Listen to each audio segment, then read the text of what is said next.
સુરતના પલસાણા તાલુકાના મલેકપુર ગામે દીપડાનો આતંક જોવા મળ્યો હતો। ત્યારે આખરે આ દીપડો પાંજરે પુરાતા ગ્રામજનોએ રાહતનો શ્વાસ લીધો છે। પાંજરે પુરાયેલા દીપડાને જોવા માટે મોટી સંખ્યામાં ગ્રામજનો સ્થળ ઉપર ઉમટી પડ્યા હતા। સુરત જિલ્લાના પલસાણા તાલુકાના મલેકપુરા ગામમાં જાલિમખાન પઠાણનો તબેલો આવેલો હોવાથી દીપડો વારંવાર શિકાર કરવા આવતો હોવાથી ગ્રામજનોમાં દીપડાનો ડર વ્યાપી ગયો છે। આ બાબતે સ્થાનિક રહીશોએ ફોરેસ્ટ વિભાગને જાણ કરી છે અને વન વિભાગના અધિકારીઓ પિંજરા મૂકવાની સલાહ આપીને જતા રહ્યા હોવાથી સ્થાનિક લોકો હેરાન થઈ ગયા છે। જો કે પિંજરો મૂકતા દીપડો પિંજરામાં મરઘીનો શિકાર કરવા ઘૂસતા તે પિંજરામાં પુરાઈ ગયો હતો, જેથી ગામના લોકોએ રાહતનો શ્વાસ લીધો હતો।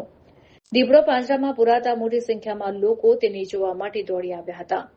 ત્યારે ફોરેસ્ટ ડિપાર્ટમેન્ટની રાહ જોતા પણ તે લોકો ન આવતા ત્યાંના માલિકે આ બધું જોતા લોકોની ભીડ જોઈ કોઈને જાનહાનિ ન થાય તે માટે તબેલાના માલિકે પોતે દીપડાને બારડોલી નર્સરીમાં મૂકી આવ્યા હતા।